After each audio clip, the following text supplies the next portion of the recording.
Muito obrigado, Sr. Presidente. Sr. Presidente, senhoras e senhores deputados.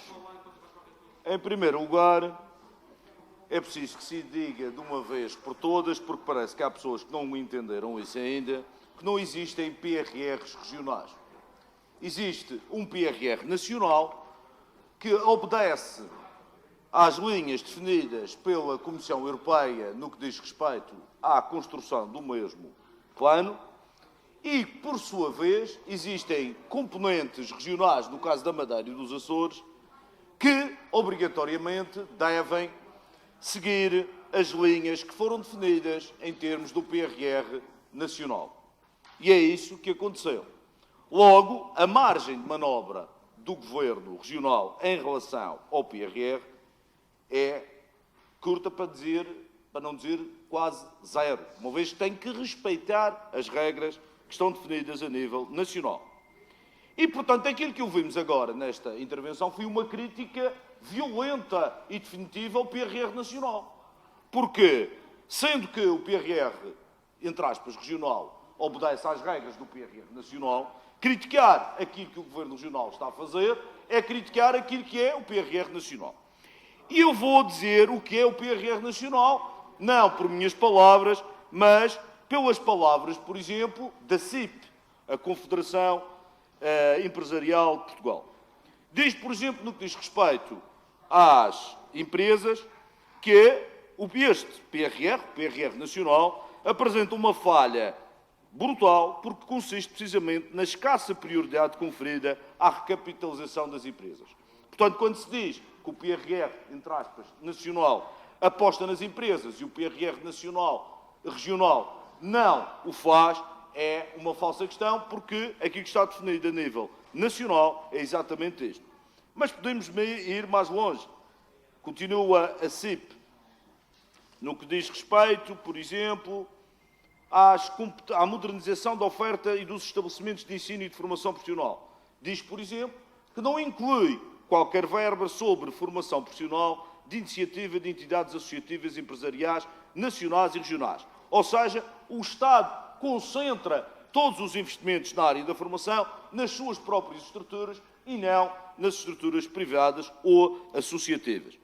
Não existe qualquer visão estratégica, por exemplo, sobre as florestas. Não percebo porque é que vêm para aqui falar em economia do mar, em biotecnologia, em economia verde, quando é a própria CIP que diz que não há essa visão. Em termos de saúde, a questão ainda é mais grave.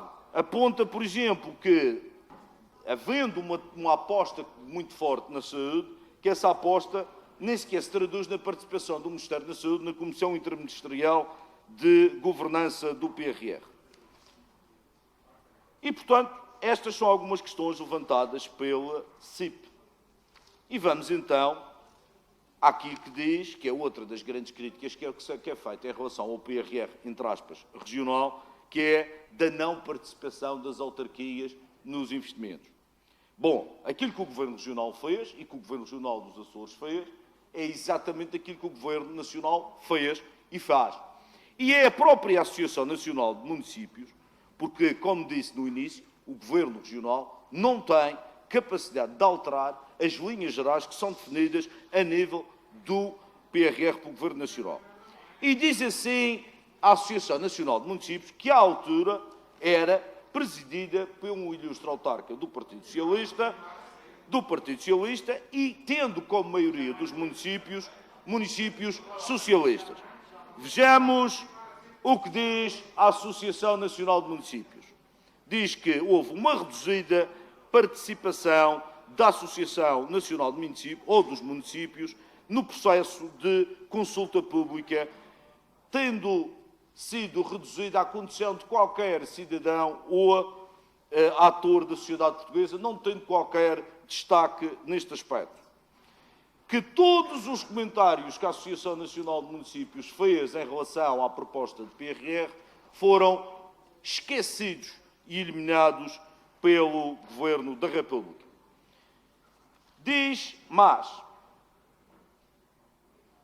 em termos de coesão territorial, diz o seguinte: não há distribuição geográfica dos investimentos nele previstos de acordo com as diferentes NUTS 2, NUTS 3.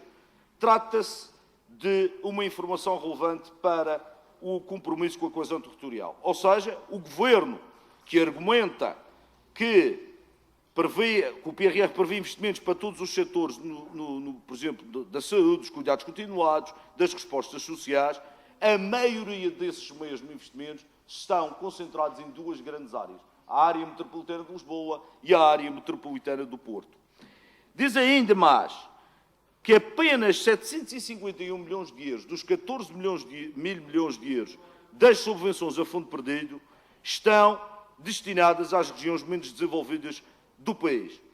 Uma parte para os Açores e um grande investimento hídrico no Alentejo. Ou seja, todo o resto está concentrado nos grandes municípios ou nas grandes áreas metropolitanas do país, centralizado, Lisboa e Porto. Depois diz, o PRR é centralizado também na sua gestão e prioridades de intervenção selecionadas. Não há, atente-se a esta expressão, parca participação dos municípios na implementação do PRR.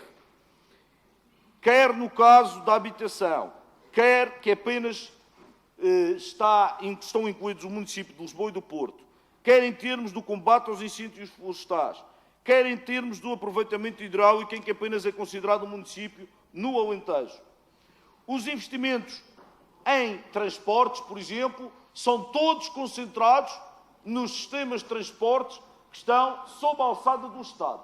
Todos os sistemas de transporte que estão sob a alçada dos municípios não têm qualquer relevância, não têm qualquer participação. Estamos a falar do metro de Lisboa, estamos a falar da CP, estamos a falar do metro do Porto. Em termos dos meios de combate a incêndios florestais, não há qualquer investimento direcionado e executado pelas autarquias. Estão todos concentrados nas entidades da administração central, Instituto de Conservação da Natureza e Florestas, a GNR e as Forças Armadas. Mas vamos mais. Ainda a questão relacionada com a reabilitação e manutenção de estradas, nem sequer essa componente foi considerada pelo PRR a nível nacional. Os apoios diretos à administração pública são todos canalizados para a administração central, nem para a administração local. Não houve qualquer inclusão de verbas para compensar os municípios no que diz respeito ao esforço que tiveram no combate à pandemia. O modelo de governação esquece completamente os municípios nacionais. E, portanto, senhoras e senhores, quando se fala e quando se critica aquilo que é feito a nível da região, cujas regiões essas, cuja margem de manobra é praticamente inexistente, que se têm que conformar com aquilo que são as regras definidas, quer a nível da União Europeia, quer a nível do próprio país, uma vez que não existem PRRs regionais, faz-me pensar porque estas críticas não são levadas a nível nacional. Porque é que o Partido Socialista Regional não tem estas palavras tão definitivas e tão absolutas, esta crítica tão elevada em relação ao PRR Nacional? É porque o PRR Nacional tem aqui, por entidades que são entidades independentes, não tem nada a ver com partidos políticos, entidades que elas próprias fazem essa definição do que é o PRR Nacional. Agora, se as regiões tivessem tido outra margem de manobra, provavelmente teriam tido outra abordagem. O Partido Socialista respira fundo, suspira e bafeja, mas o Partido Socialista aquilo que devia fazer era assumir a sua posição de crítica e de crítica também àquilo, não é boceja, é bafeja, Sr. Deputado, bafeja.